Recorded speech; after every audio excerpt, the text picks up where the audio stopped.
Hello,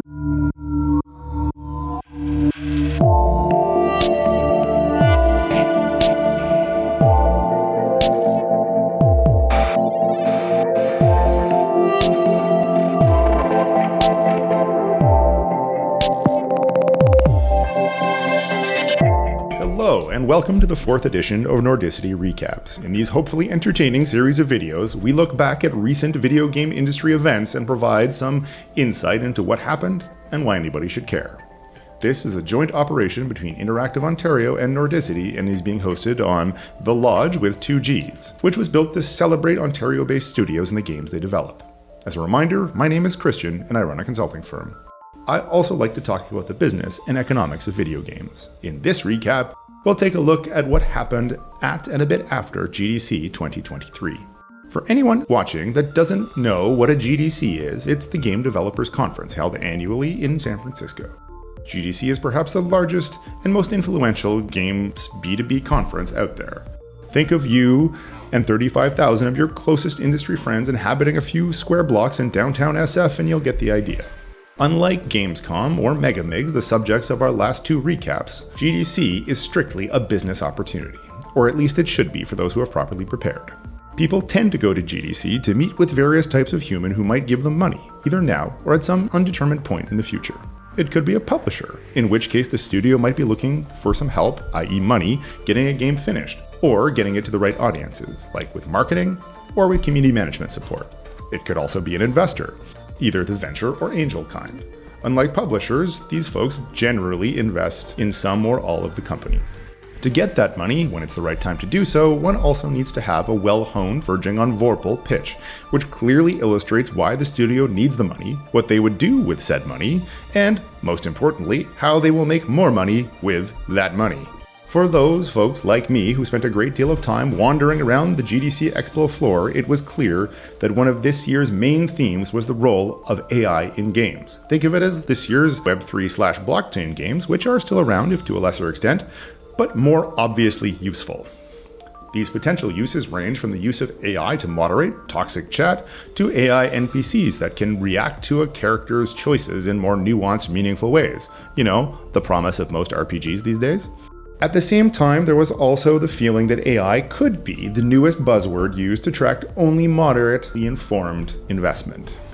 Finally, I'll return to one of the recurring themes of these recaps, actual humans. When asked why are you here, the most common answer at this year's GDC, other than to get money, was to catch up with industry friends, colleagues, and vaguely friendly acquaintances. While this year's answer is common to almost all games conferences, it was particularly true at this year's GDC. Indeed, while last year's GDC felt like a shell of itself, this year the conference and most importantly its attendees had all remembered to put on pants, leave the house, and talk to other people. As a result, not only were the events and parties back, but there seemed to be some pent-up demand to attend them. I, for one, accepted 6 concurrent party invites on one evening and went to 2. This session will conclude the first round of Nordicity Recaps. At this point, Nordicity and Interactive Ontario will put our nerdy heads together and evaluate this format to see how it can be optimized to bring these insights to you, our august audience. Whatever we decide, rest assured that you will get to hear me pontificate about video games industry material soon. Opinion warning. Once again, the following views and/or opinions do not necessarily represent anyone other than Christians, living, dead, or elsewise. As I reflect on these discussions, it occurs to me that they have some common themes. Those actual people, building connections, and the overall need to connect with money. At the same time, there does not appear to be a robust national strategy to help Canadian games companies get to the right markets, and I mean plural, at the right time. It seems that a thoughtful multi-year market access strategy that could tie all these events together would be a good logical next step. In the meantime, remember to head over to thelodge.com with 2 Gs to learn more about the games industry in Ontario. They have some great content, including on these Nordicity recaps. So that's still and will continue to be great. See you all after the next industry event.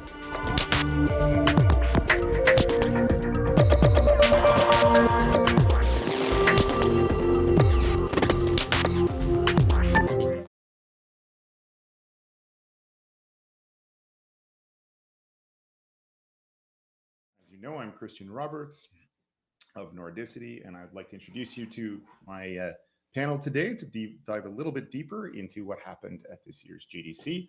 So we have, in no particular order, Alex Hayter, the brand director from Torn Banner Studios. We have Judith Chung, Jason Loftus, respectively, the creative and marketing director and CEO of Lofty Sky, and Lee Vermeulen, founder, Alien Trap Games. Thank you all so much for joining us this afternoon, and to talk about, the granddaddy of them all, GDC, the Game Developers Conference. So before we get into that material, I figured I'd give you the first of two opportunities for a delightfully shameless plug. Just tell us a little bit about who you are, but what your company does, try to give us a sense of where you come at something like GDC from. So why don't we go, Lee? Why don't we go with you first? Yeah, sure. Like I said, I started Alien Trap Games like 20 years ago now, back in 2002, actually.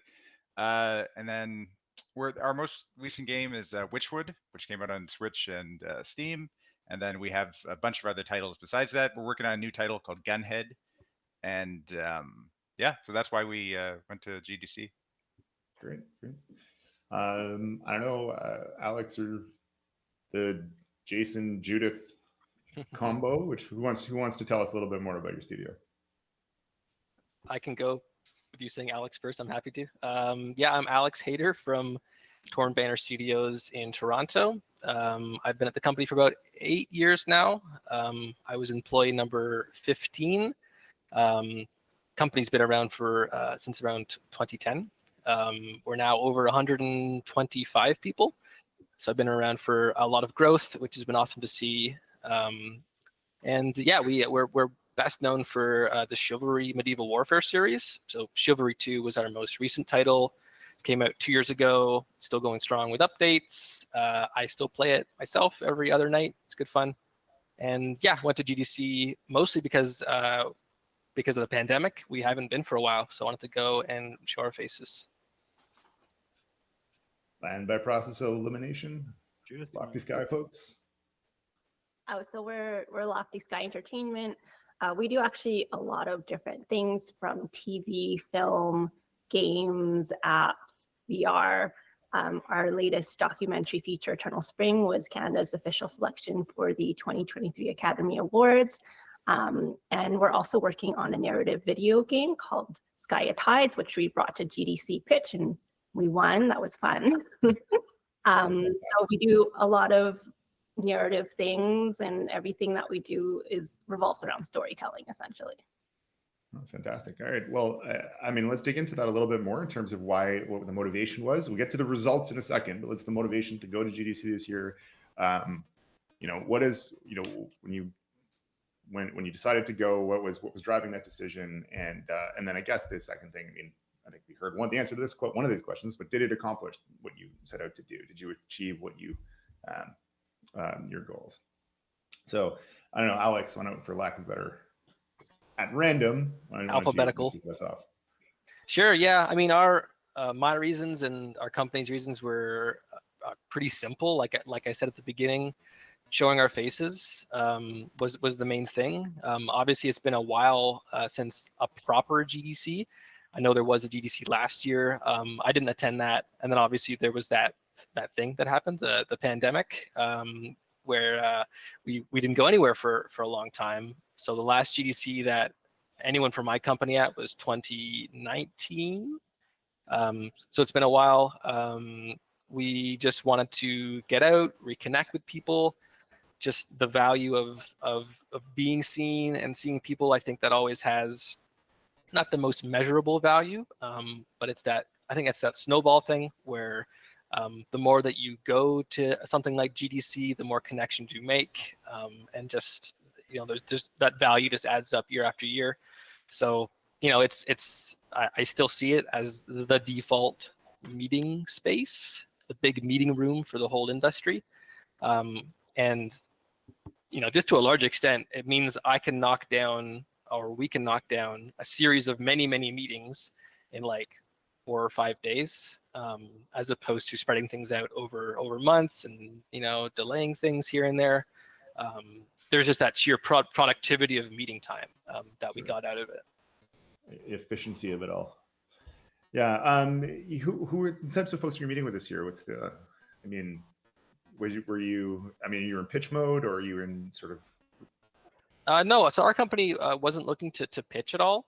I mean, like I said, largely it was showing our faces. A lot of the meetings that we were having was with folks who we already know we'll be working with. We weren't really needing to sell ourselves too much.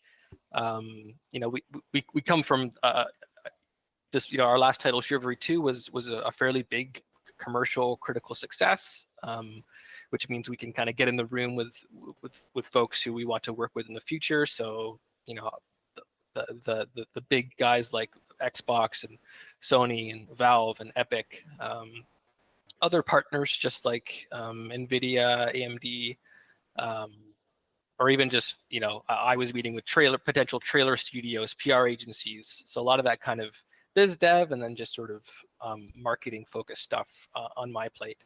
So no, we weren't really pitching. We didn't go there with the intent of selling ourselves. It was more just sort of a maintenance mode thing for us overall.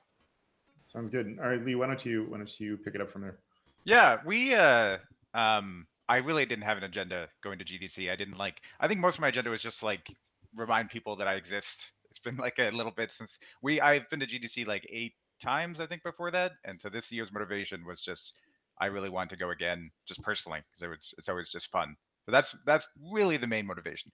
There was business motivation too, in that we weren't pitching or anything, but there was a lot of times where I'd show people our new projects on my phone, that sort of thing. I did a lot of that, bothering people at parties, like, hey, check out my game, sort of thing. That I not really bothering them, but you know, people I knew would be interested. But Okay. yeah, that's we really, and then that's actually where we got the best connections. And we meet people, partners we want to work with, or other companies or people we might hire. There's always been usually just random encounters at parties or mixers, that sort of thing. I purposely actually do not fill my schedule for GDC. Like I don't do any. I hate spending a day at GDC running around to a bunch of like all over the place trying to meet up with people. Instead, I'd rather just hang out in the park and then meet people that way. So yeah. So yeah, zero agenda on our end. That's pretty cool. So I'm the reason I'm not asking this question yet to our Lofty Sky friends, because you're going to take up we're going to kick off our next topic about pitching in a second. But I wanted to just ask, and maybe anybody can pick this up. Was there any sort of obvious zeitgeist or sort of like, I don't know, theme that emerged from your GDC experience that sort of like was the thing that everybody started talking about? I mean, maybe a few years ago that was VR. Then last couple of years, it was why are these blockchain guys here? But I'm just curious if anybody saw anything obvious. Yeah, I think it depends on what kind of circles you're in a sense. In the indie crowd, the like VR was pretty big. But I remember last year, I could see the giant stations about Web3, but I just did not interact with them, and then I didn't interact with that at all. It seems like there was a lot of that was very separate from whatever that was kind of like new developers doing Web3. I didn't see a lot of people that I knew actually doing that. But this year, I would definitely say that I did have a lot of conversations about AI, like AI in a lot of different areas. So we've done AI tests when it comes to making chatbots online, integrating those in the games. At that time, we were still talking about ChatGPT and using that for how AI can actually help with code production. But also art is a big thing. Like and the ethics of that, of using AI to help with art generation, and whether there's a future in that, and what the ethics of that, and that's where. So I would say AI became a huge point of the conversation this year, and to a lesser extent, mixed reality, because I think augmented reality was a thing a few years ago, but now with pass-through headsets actually happening, and whatever's going to be announced in June by Apple, it finally feels like that's actually happening now. Oh, cool. Anyone else before I throw it to the Lofty Sky folks to take us through? Well, echoing the AI thing, that was also like at any party you went to, someone would ask you, or you would ask someone about like, you know, how are you guys using AI, or have you heard about this thing or that? I can't say that I personally had too much to contribute to the conversation there, but always super interesting to see what people are doing, and if any kind of I guess pattern or trend emerged from that. It was people using AI as like a kind of creative unblocker, perhaps less so than like a firm part of the production process that they've now taken in. But talked to lots of artists about like, yeah, like Midjourney's been super helpful when I just need to sort of kick something around and or I have something to describe and just quickly want to show what I'm talking about in some form to get on the same page as someone. So, and I think the same goes for like ChatGPT or whatever. It can just be used as like an aid of sorts, but not people. I think there was some skepticism and some sense of like, oh, we don't want everything to be AI now. Of course, you're hearing that, but overall, it was a pretty positive conversation of AI. Right, cool. Yeah, we'll get back to AI in a minute, but let's. I'll ask that same zeitgeist question to Jason and Judith here. Did you, beyond your pitches, did you have a chance to have those conversations? We barely saw the sunlight. We were like the opposite. We were the opposite of you guys. We were there like it could have been Zoom calls. It would have been the same. Like it was just a setting for 36 business meetings back to back to back. We were in pitch mode. Yeah. Went with a purpose. Walked by everything else. So. All right. Well, maybe let's dig into, and as I promised, let's dig into that a little bit more. What were you pitching? Who were you pitching it to? Take us through that little bit of that story.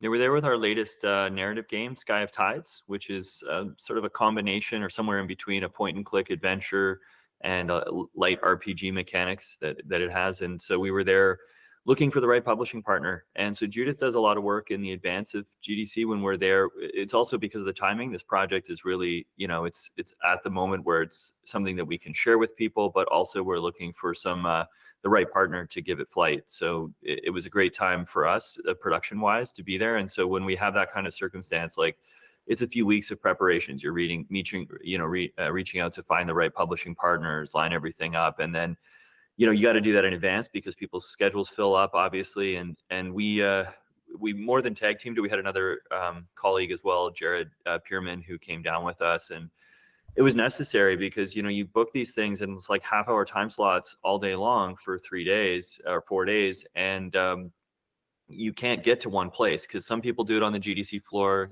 Canada's great with the booths that it provides there for meetings and such, but a lot of people are in hotels and you can't like have a half-hour meeting and then just teleport to somewhere else. So there's always this, having a team to do that is great. The other thing that people do is book 1 hour slots for half-hour meetings. I think that would be wise. It's not what we did. We were kind of like back to back for several days, but it was extremely productive, I think, because Judith did a great job vetting everybody in advance. We were meeting with people who are the right kind of publishing partners, and I think also GDC pitch, the preparation for that was really helpful because the game got selected for the day 2 for GDC pitch, so I wasn't actually slated to go to GDC. Usually I just kind of do everything remotely from the comfort of my home, but when we got selected, both Jason and our director of operations simultaneously yet separately were like, you should go to GDC to pitch this. I was like, all right, I guess I'll go. And she did great, but also, I mean, like doing the pitch, because we were on the second day of GDC. And then of course we did Game Connection before GDC because we had credit from the before times when we were supposed to be there, and then COVID shut it down and they didn't refund anybody. And so we had all this credit there. So it was useful. I mean, it's more challenging. I think it's a Game Connection for those who've done it in the past. It was a little different before. They used to have that algorithm where they would do the matchmaking with publishers and stuff. It's really just a place to meet now before the expo floor opens up, which is, nice for those first couple of days, but I think it's a little bit less, enticing than it was in previous iterations, but still gave us a spot to meet. So going through those like 3-4 days, because GDC pitch was on our last day there, it was on the Thursday. And she'd given the pitch dozens of times, and it was, it's timed at 5 minutes. So she she gave the pitch on the floor, it was exactly 5 minutes. It was just like spot on. And of course testing it on people when you have that like one-on-one meeting and you're responding to how you see how people are responding to what you're saying and all of that, you're kind of tweaking and all of this. So it was super polished by the time she hit the floor. Perfect. Well, let's dig in a little bit more to the what happened before you got there. I mean, so how did you get from I need to make a pitch, go to GDC and get publishers to that perfectly honed 5-minute perfect thing? And again, guys, if you have, Alex and Lee, like if this is also for you. I'm sure you have been in previous years in pitch mode. So any thoughts you have on this, on like getting to the pitch that shows up for that first meeting or those first couple of meetings? Well, I first panicked, but then after that settled, like Jason De La Roca, who actually organizes GDC Pitch, he sends everyone like essentially this document that goes page by page what you should have in your pitch. So literally page 1, you should have this. And he's like, and if you do all this, it should be about 5 minutes and you should cover all the topics. So I was like, oh, this is great. So I basically just took that outline and started like filling in all our information. And then our team just went through this continual process of reiterating and refining it and like changing things to kind of speak to our strengths. And yeah, that was like over the course of a few weeks and just like practicing a lot. That was basically the process. We have some great consultants that are working with us already, like separately from GDC as well. We work with Game If You Are, a marketing company out of the UK. And we have other game consultants as well who've worked with us. Karina Com, who's been wonderful as a sort of game design consultant that we've used for a while. And so we were, sharing with them as well. And I think that's the interesting thing. It's like, and for anyone who's ever put in a funding application, it's not, it's an enormous amount of work, and it's really like, it's stressful to go through it, but inevitably, if you're doing it right, you get a much clearer vision on what you're creating and who you're creating it for and all this type of thing. And so I think one of the biggest blessings from GDC Pitch, aside from the little like winner trophy thing we have over here, the little, the flag and the ability to tell everybody that we won, was really the preparation that it gave us, because it forced us, for a couple of weeks before we went to GDC to be thinking deeply about, what we were making, how we were going to pitch it, what's our market, all these things that we kind of, obviously we're making the game already. So we have a lot of these thoughts. We've already raised money for it and all of this. We have those things, but it was forcing us to think really clearly about it so that we could succinctly make that pitch to someone else. And then, of course, the practicing it also helped GDC Pitch itself by pitching everyone else before that. Alex, do you have anything you'd like to add from your own, maybe previous pitching experiences? I've never had to pitch before for a publisher. We've self-published for most of our products. Only had one. Chivalry 2 was with a publisher, but we already had a relationship with them, and it made sense to work with them. But definitely echo those comments about just like the process of, and I'm speaking more of doing press interviews, for example, where we're talking about what the game is and really diving into it. Those kind of experiences, just like in their nature, I found so useful for sort of like, figuring out like in crafting and sculpting, what are we saying our game is? What is it about? So just that process of doing it, like, yes, the practice for that, essential, but just like, as you're repeatedly pitching the same thing or describing the same thing, you'll find ways to improve it. Just, I would find from like one press interview to another, my messaging would improve. So that process alone, I always find it really rewarding. That sort of iterative process, yeah, for sure. Leah, how about you? When was the last time you had to pitch something? Yeah, we usually self-publish our titles, like we have with everyone. Well, with Witchwood we had help with the publisher, but that was during the pandemic, so I think we just sent them a build of the game pretty late in development. So yeah, we've had to, but we still kind of do pitches at GDC where we are talking to platform holders. That's a big one, and then partners. Like there was a marketing agency that we showed the game to at GDC. But one thing that was great this GDC is the Steam Deck. So just being able to be like, here, play it on this machine that I don't need to make a special build for, that I can update instantly, and that is fantastic to play. That has been a godsend for pitching for me at GDC. So we brought that. My plan, I was at the Ontario Creates booth at GDC for an hour, so I just booked all my meetings there because I had to be there. That was my only slot that I did meetings for. And at that point, I had our new game unannounced, and everyone I was talking to, I just passed on the Steam Deck and showed them that way. but yeah, like I agree that you kind of develop the pitch as you go. So like the first few people I described the game to, it was just terrible. But then I got better. I got better and better, and then I refined what I like. I can see also what works when I'm describing it, the pitch. Yeah, So what hits and what doesn't, sort of how people react and so forth. yeah, and I can hear myself talk as I'm describing something terribly. So you just get better each iteration. Yeah, for sure. All right. Well, I mean, we've all touched around something really important here, and that's publishing, self-publishing. So I'd like to dig into that a little bit because we've talked about how we pitch, but now let's talk about again who we pitching. So let me go back to Lofty Sky and say, you were evidently pitching and so you're just talking to publishers. I mean, what are you pitching for? Like, what are you trying? Why pitch to publishers? What are you trying to get out of that pitch? And then I'll go back to Alex and Lee, and no particular whatever order you guys want to pick it up. And it's like, oh, why self-publish? What's the upside from your perspective? So I don't know, Jason or Jude, who wants to pick it up? Sure. I mean, we have self-published before. So we had another title called Juyan Saga, which was another narrative game, sort of a visual novel with a kung fu combat sequence or like an element sort of introduced throughout the game. It was nominated for a Screen Award a few years ago. And I think because we work across different mediums, we do have sort of some permanent marketing infrastructure. We're able to do some of that, but we're a smaller studio than some of the others. We're not hundreds of people. We're, somewhere between 15 and 20 most of the time. Been larger at times, but we kind of like where we're at right now. So we have some capacity to do our own promotion. But we also feel like in certain situations, and we found this whether on the game side of things or whether it's on the film side of things, that a publisher, the right kind of publisher, can just grow the pie for everybody. They can introduce you to more markets. They can put more behind what you're doing.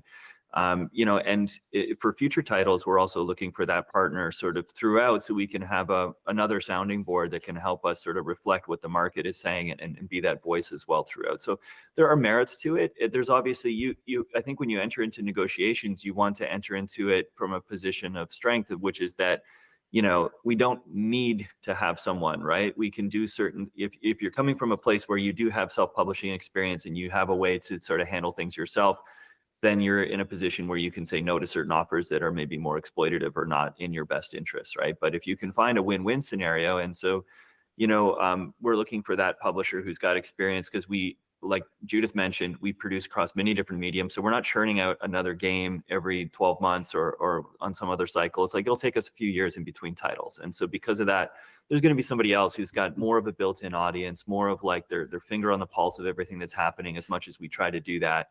And we just think that there's merits to being able to partner with somebody who can, grow that pie and have a better share for everybody. So that's sort of the impetus for what we're going for.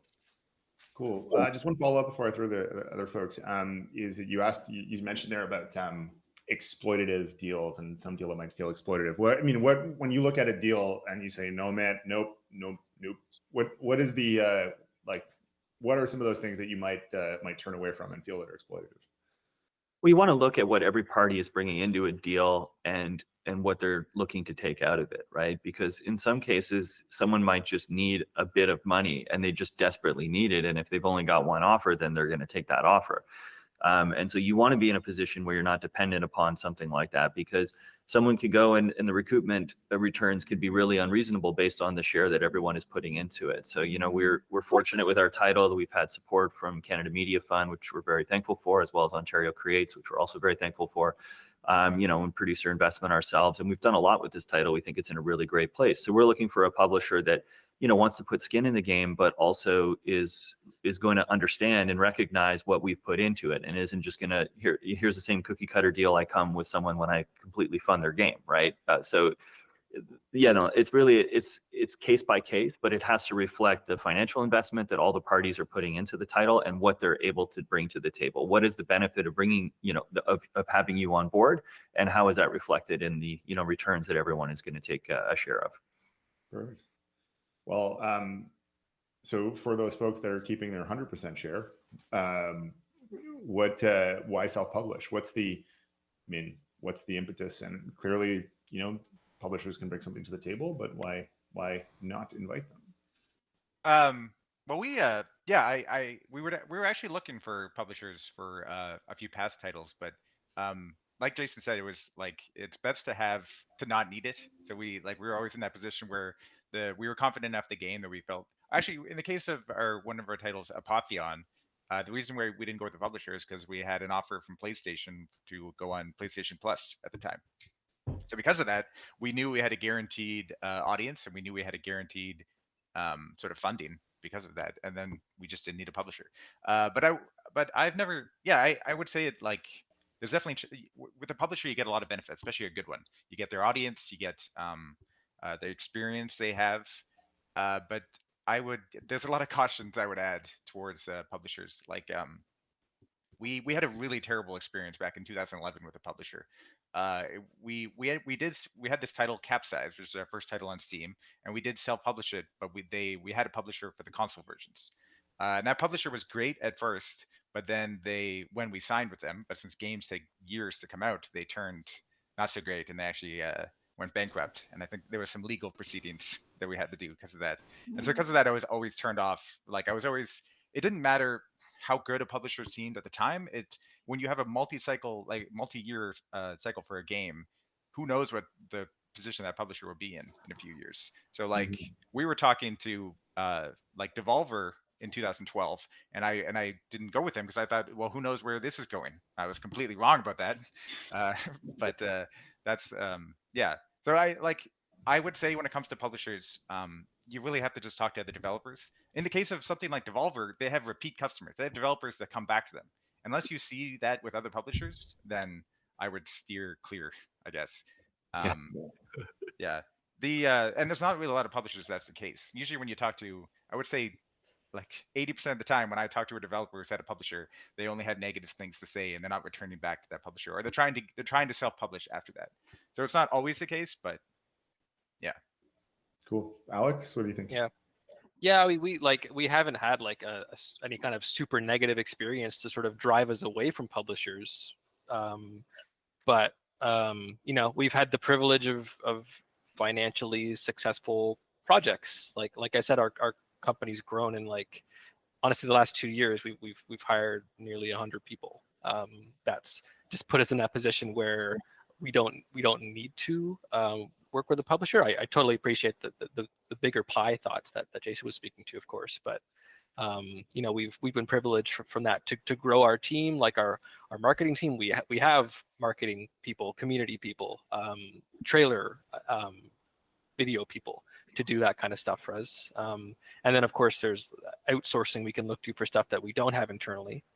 So yeah, I think we're still looking to self-publish for the future. We're not totally allergic to the idea of working with publishers, but we're just in a position where if we feel we can self-publish, then why not, basically. And just the freedom that we get from that, the creative freedom, if we know what we're making and we think we can market it well and find a market for it well, then why not do it ourselves? Yeah, I'm curious as to the fan building part of it. I mean, one of the things that I hear a lot, and I was just thinking about this with respect to Chivalry, is that sometimes when you work with publishers, they become fan of the publisher. It's a for lack of a better term, it's a Raw Fury game rather than a Lofty Sky game or something. I was wondering if that's something, maybe that you guys at Lofty Sky have thought about, but and correspondingly, Alex, I was wondering that if from the perspective of Chivalry, you feel like you can self-publish part of it because you built a defined audience for your own title. Whoever wants to pick that up first, or Lee, if you just want to jump in there for. Yeah, we with Witchwood, we had help with Whitethorn, a publisher. They're doing some different versions of it now. But part of the reason why we went with them is because of that they had that audience. They previously had Witchwood was a very sort of cozy narrative game, and all of our other games, they're kind of vary all over the place. But the other game that we're working on is a game called Gunhead, where it's a first-person shooter game, and it has I don't even know anyone that likes both of those games. So it kind of doesn't make sense. We're a strange studio in that all of our games have completely different audiences, that it kind of makes sense to partner with people who have that audience. So yeah. And I don't know. Go ahead. Oh, you were going? Yeah, Oh. I was going to you. Yeah. No, I think I'm sorry. I got sidetracked just listening to what you were saying. Can you repeat what it was there? Oh, we're just talking about the difference between sort of built-in audiences and there being something like Yeah. chivalry, which you can Right. have a fan of the shit, like because a fan of. I remember what I was going to say. I think one of the things is that you need to do some of your own audience development anyway, I think. Yeah, And this is, regardless. and it's part of what the publisher is going to look for, because it's a proof that they're not relying only on their own gut feeling, but there also is a proof that there's an audience there that wants to see what you're creating. And so the two things kind of go together. I think the other thing is that the better that you can do building your own audience, during development, that also demonstrates as well that you're in a position of relative strength from a negotiation perspective, is that you could go your own direction. And it also is going to attract a better publisher, because publishing, we haven't done as many titles as some of the other guys, but, on the film side, we do have experience, which is, there's a limited number of those really good distributors and sales agents, right? And it's kind of like a pyramid type thing, right? And at the top, there's some people who can really do great things for your film, but they're not just going to take anybody's film on an egalitarian basis. It's like your film has to demonstrate, win awards at festivals and all this kind of stuff, and have great press and all this type of thing. And then you open your doors and you get those things. So I think it's similar in the game space. It's like there are a lot of publishers who might approach you, and then there are only people that they only work with developers once, because the experience isn't very positive necessarily. But I think that there's those quality ones that have built-in audiences, that have developers that want to work with them again and again. You also have to convince them that your title is everyone wants to play with winners, right? They want games that are going to be successful, makes their job easier, and and allows them to keep doing what they're doing. So these things kind of like, it comes down to the same stuff, whether you're going to self-publish or publish with or go work with a publisher. Is the game needs to be there, the market needs to be thought through, the audience needs to be something you can demonstrate. All of that is still relevant. Yeah, I think regardless of whether you go with a publisher or self-publish, you should always be building your studio's brand, be doing that community management and growing your fan base proactively, because then it just always puts you in a position of strength, right? Like you can decide to go with a publisher if it's advantageous, or if you don't find it's advantageous, then at least you've already put that groundwork in for your own community so you could self-release the title. So I think there's no going wrong in building your community and putting all that effort in. I think it'll always pay dividends in the future. Cool. Last word on the topic, Alex, if you want it. No, I think that's good for me. You brought up the chivalry thing, and I'm trying to think of a way to talk about this without sort of talking about what we're working on, which I can't do. So I'd rather sort of just leave it there. All right, fair enough. Let's not get you in trouble. Okay, I'm going to shift gears a little bit. We talked about it earlier. Perhaps the sort of one of the hot button topics this year is the role of AI in games. Definitely, there's a couple. I had a chance. I don't think our Lofty Sky friends did, but I did have a chance to wander around the show floor and actually look around and see what's happening. There's definitely the two most common letters put next to each other. And I guess part of my question, Ali, you kind of answered it a little bit earlier, is if we went back to 2014-15, that would be a VR. It was the year of VR DC, or maybe that was 17, something around there. And last year it was Web3 and the blockchain, and this year it's AI. So I'm kind of wondering, from your perspectives, how much of that is hype and how much of that is like actually useful things that will make better games? Yeah, I think sometimes these things go in like that typical hype cycle where it's like everyone talks about it for 1 year and then it doesn't hit off immediately, but then it slowly comes up over time. And I think that kind of happened with VR. And definitely happened with VR, because like back in 2016, like the Vive just came out, but it was really only the Oculus Quest that you actually saw a lot of game sales and VR sales. And I think it's still coming. I think VR is still kind of slowly coming back. It had like that hype, and then people stopped caring about it. People got into Web3, and then now I think VR is on back. But it's hard to say with AI. Like it depends. There's so many different avenues that it could go. It's not just like a consumer product. It's like how AI would impact game development, how it could be integrated into games. We've done a lot of tests with adding GPT-3 chatbots into games, and what's possible there. So yeah, it's very hard to say. There was a lot of AI. Like I think the way to put it, I guess, is maybe the generative AI section is kind of the thing this year, rather than a general AI term. It's really Right. that ability to actually just generate art, or generate in-game AI characters, and then the aspect of actually generating code is an entirely other thing. And someone gave me at GDC, I was trying to figure out a name for my game, and someone said, "Hey, just ask GPT." And so I did, and it came up. It gave me a list of like 100 names, and I picked one, and it was a perfect name. And that's how I'm going to name all my games from now on. So It's amazing. Yeah. That's amazing. That's real life applications. All right. Anyone else? Alex, Lofty Sky folks, anything like? Just reminded the hype cycle comment from Lee was because the last GDC I was at was the Stadia announcement in like 2019, and like that was when the cloud gaming was such so much hype around it. It's a similar thing where like I don't cloud gaming's not going away. I think there's always going to be that level of interest and probably growth there. Yeah, I didn't feel that way necessarily around AI. Where like this year at GDC, where like it wasn't that the Stadia was just that one thing that everyone was just talking about that one year, and then sort of just obviously we all know what happened to Stadia after that. Yeah. But I guess a similar parallel there. I just wanted to draw. I think the X factor here with AI is the pace at which it evolves and changes, potentially. Like my dental hygienist, they had this talk last time I was in a couple of weeks ago, and her son is in his second year of a 5-year programming degree, and she's fretting that she's like, he's not gonna have a job when he's done doing this, right? So I think the pace at which it changes, like if you look at the different iterations of ChatGPT, and it's potentially exponential in terms of its progress. It's really hard to anticipate what could be there. Maybe next year you'll be organizing this and you'll be speaking to a bunch of bots asking if they still need the humans.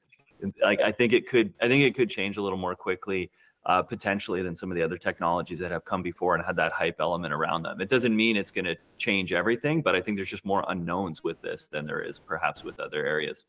I just feel like there's a lot of FOMO too around AI. Like these like really pro ChatGPT people, they're always like saying things, oh, you're gonna fall behind if you don't use ChatGPT, and I don't really like that, because then it just like it's almost like they're trying to like sell you something and trying to get everyone on this platform. And there's still, I think in the larger scope, there's still like some ethical concerns about like AI in general. Like we use it on use it for both art and for and ChatGPT. On a small scale in terms of like art generation, to get quick concepts really quick, to see what art styles we might be going in.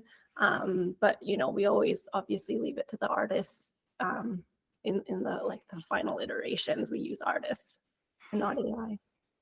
So that fear of missing out thing that they'd always, that's kind of a thing that happens with every hype cycle. I remember like back in 2015, it was like, if you're not into getting into VR, that's the thing. And then, or cloud gaming, or Web3 was a big thing, where it felt like, some people were like, if you're not getting into Web3, you're going to be left behind, which is clearly what happened.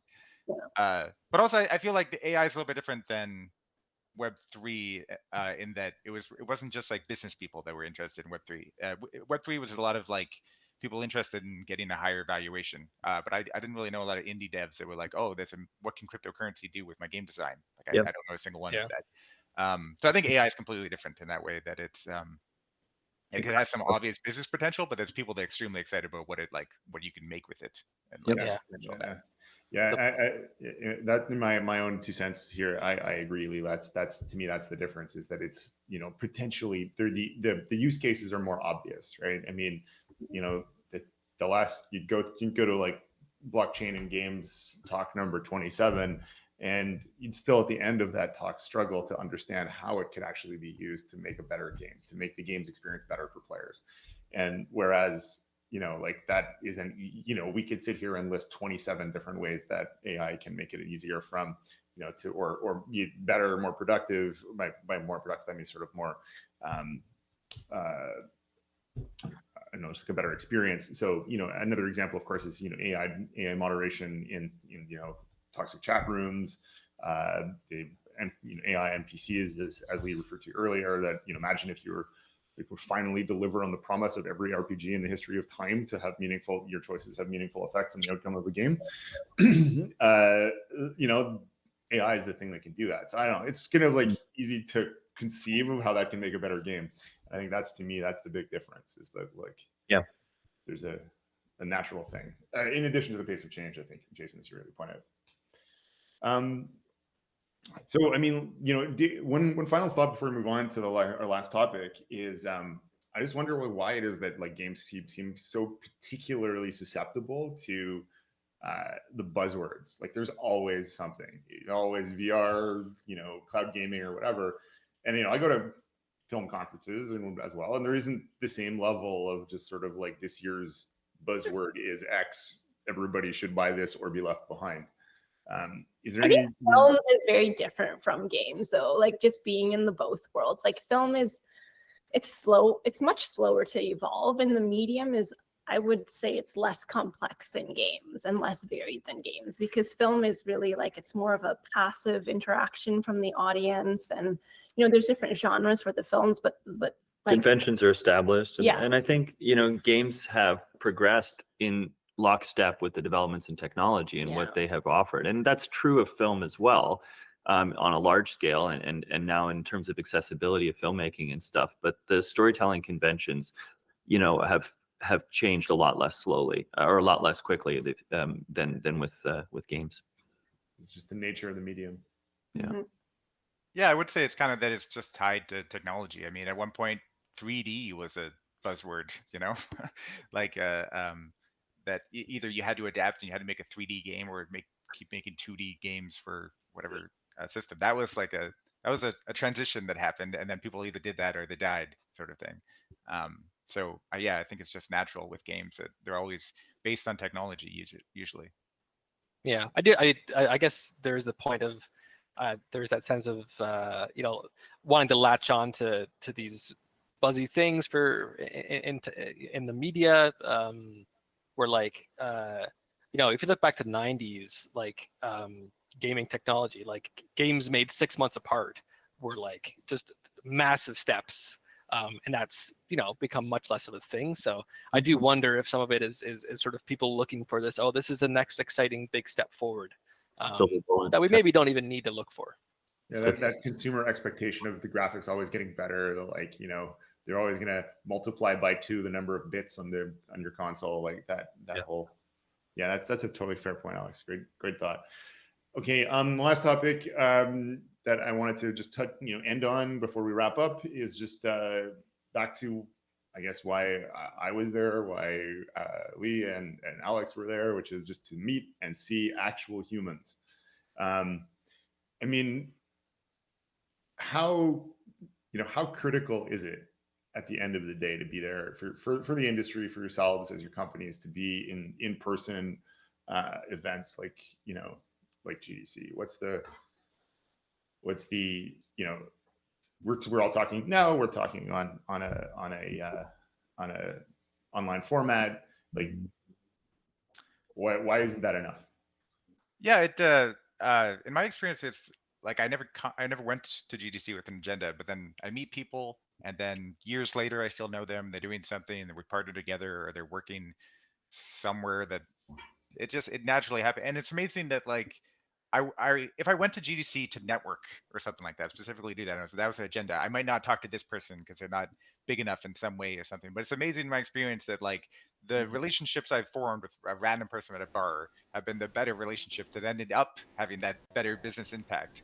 Because that person who was making nothing at the time, they eventually made an indie game studio, and now I talk to them all. Like that sort of connection just randomly happens. So yeah, I don't think you can really get that from you know, online on Twitter or Zoom. It's just having random interactions in a bar that lead to a relationship, that lead to a relationship over the span of like 10 years when you're both in the industry together. So yeah, that's been incredibly beneficial to our studio and to my experience. So I wanted to keep doing that. So that was the primary motivation to go to GDC. Fair enough. Yeah, I agree with that. The serendipity factor is like just, it's hard to measure. Like you just don't know who you're going to meet or what relationships are going to form. And then, you know, six GDCs later, you're very close with them. I also just think that they're, you know, to work well in this industry, like people need to like and respect what you're making, but they also need to like and respect you and know that you're a good person to work with. And I think that that's very hard to measure remotely, just meeting people and just doing things online. And nothing beats face-to-face to make that judgment assessment for people. Yeah, super good point.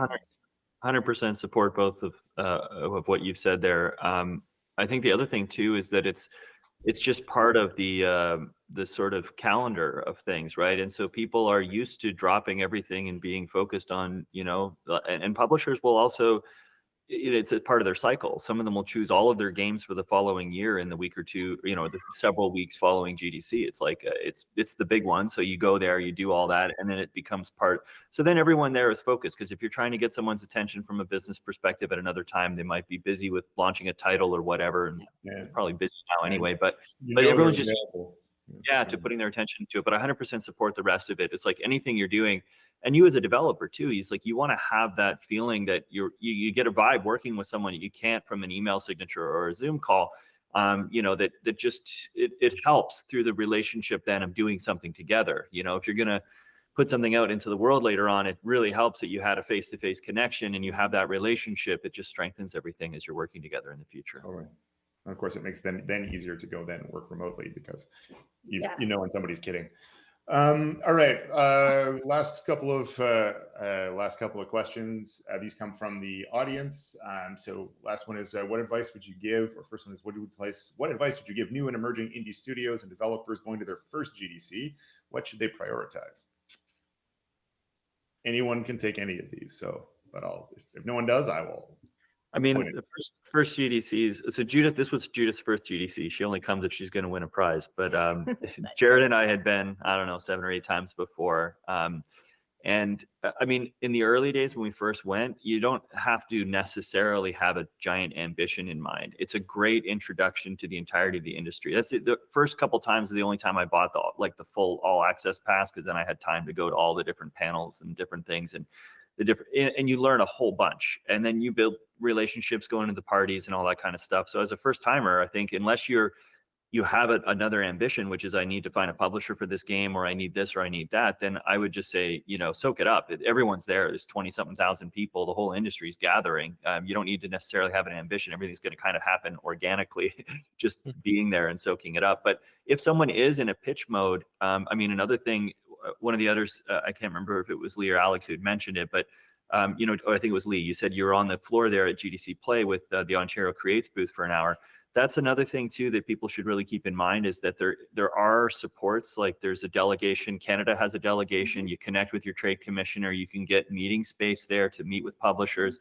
GDC Play, there's an opportunity to participate in that through Ontario Creates. And honestly, for us, because we were there with the ambition of meeting many, many different companies, that 2-hour time slot or whatever it was, an hour, 2 hours, was all we needed to get out there and kind of demo the game with a few people and build that connection. But also that short, brief participation in GDC Play also is the same as whether you booked your own booth there. It allowed you to qualify for the GDC pitch and best in play and all those kinds of other opportunities that come about from that as well. So take advantage of of what Ontario Creates is doing, what the federal government is doing, when you're there as well. And I think you should also practice your elevator pitch. You're going to meet lots of people, whether you do it like us, where, I'm a mom and I like being organized. So that's how I approach GDC. But there's, the way Lee approaches it, where he just goes and hangs out and meets people. Either way, you're going to be meeting people, and everyone has limited time. So hone and practice that elevator pitch. Can you communicate what you're doing in just a few sentences, so someone can go, yeah, I get it right away, and that can trigger conversation. So and you'll hone it as you pitch it, but I would still say before you go, you should practice that, so you're not nervous or stumbling or anything like that. 100%. Just try to be the guy from the economics firm going to GDC. The answer to that question is always eyes glaze over. All right, Alex and Lee, anything you want to add to that? If not, I'll go to our final question. No, I think I always make a video for my phone of our new game that I can just show people. That's a very handy thing. And then I'd say there's a lot of different. There used to be a Canada party at GDC that didn't happen this year. Billions is gone, and everything else is too expensive there, so they won't have that party. But they do have a great presence. And I think the main thing is reach out to Ontario Creates and reach out to the, on the federal level, the CAIAC, whatever it is, Yeah. find out what people are doing. Interactive Ontario can tell you what's going on as well, but find out and make use of all those things because they're really helpful. Canada needs to have a party though again. Yeah. Yeah, it had tons of those poutine. CIAC people are on it, so we'll see we'll see what they can do. Yep. Just a quick point for me would is that there's loads of great Discords as well, like to join up for. Just to tell you, sort of, it can be hard for a new person to go to GDC and sort of know where to go, who to talk to, and there's already these Discords that basically take away a lot of the work there. The games industry gathering is one. There's the IO Discord, various other ones that People put together these big spreadsheets of like every mixer and all the party GDC and parties. event, Someone keeps a master list of that. I don't know who, but it's accessible. You can Google it and go to the parties. Google, that's the one I use. It's the GDC parties. I think it's just Google that, and it's really just called GDC parties. I'm pretty sure that's what it's called. Here. And the other, my advice is pick the number of parties you want to go to on a particular night, because it seems that don't put 5 on Tuesday. Yeah, there were 5 on Tuesday. There's good walking shoes. Yeah. That's for any of those people who are tempted to wear high heels, don't. Don't. It's a bad idea. The first day, I know you want to be a little taller, but yeah. It's your calves will regret your choices. Okay. Thank you again for your time. I'm going to give you all a last opportunity for the last maybe 10 seconds to pitch, but to present anything you want to keep us to keep our eyes on or eyes out for as it comes out. So we'll go in the same, I guess the same order we started. Lee, if anything else that we should look out for Alien Trap? Yeah, I'm showing a bunch of augmented reality experiments that we're doing on my Twitter at Alien Trap. So we're going to continue that. I think we're making an augmented reality game out of that. So that'd be the place to follow. And then we're releasing Gunhead later this year on PS5, and hopefully other titles at some point in the future. Team Lofty Sky. You can join our Discord and also all our social channels. We're Lofty Sky Games. But yeah, you can track us if you're interested. Love it if you could wish list Sky of Tides, which will come out on Steam and other platforms. And so, anything else? That's it. Perfect. Mark, your marketing director told you did a good job, so well done. And finally, Alex, anything? Is there a timeline on when we'll be able to learn anything more? No timeline I can share yet, but do follow us at Torn Banner on Twitter or tornbanner.com. I guess I'll give a plug to the fact that we're still hiring a lot, especially code roles. I'm hiring marketing roles as well. So for any folks listening, looking out for work, do check us out. And apply if you think you've got what it takes. All right. Thank you again, Lee, Alex, Jason, Judith. Thank you so much for your time and your insights, all super helpful. Again, I'm Christian Roberts. This is a Nordicity Recap. And of course you can, which is a joint operation between Interactive Ontario and Nordicity. Check it out on the lodge.com with 2 Gs, and which was of course built to celebrate Ontario-based studios and the games they develop. Thanks again for tuning in. Christian Roberts. Thanks. Have a great time. Thanks, everyone. Pleasure. Bye, everyone. Yay.